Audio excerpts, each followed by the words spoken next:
कुंभारीतील घटना, 13 जणांवर गुन्हे दाखल, चौघांना केली अटक। दक्षिण सोलापूर तालुक्यातील कुंभारी येथील पारधी कॅम्प परिसरात दगडफेक करून दुचाकी, रिक्षा, चारचाकी वाहनांचे नुकसान केले।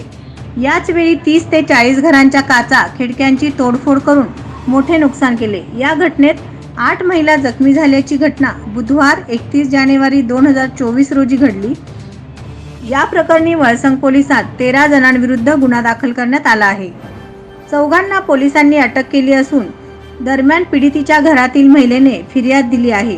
या प्रकरणात अप्पासाहेब बिराजदार, रोहित बिराजदार, सागर तेली, शिवानंद अंदोडगी, जी पाटील, कल्लू छपेकर, संतोष कुंदुरे, नागेश कुंद्रे, श्रीशैल माळी, अप्पा छपेकर, चन्नप्पा छपेकर, लिंगराज खाडे, चंदू रेड्डी, रामा आदोंडगी यांच्या विरोधात वळसंग पोलीस ठाण्यात गुन्हा दाखल करण्यात आला आहे।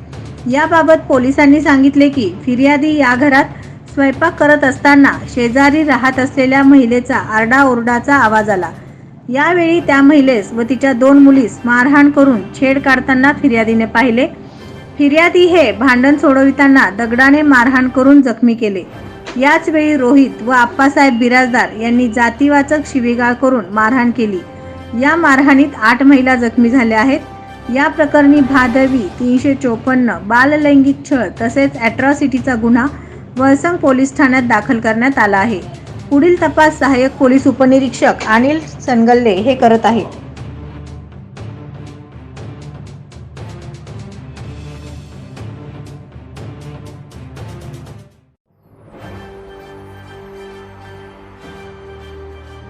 नवनवीन बातम्या पाहण्यासाठी SB न्यूज चॅनलला लाईक करा, शेअर करा, सबस्क्राईब करा।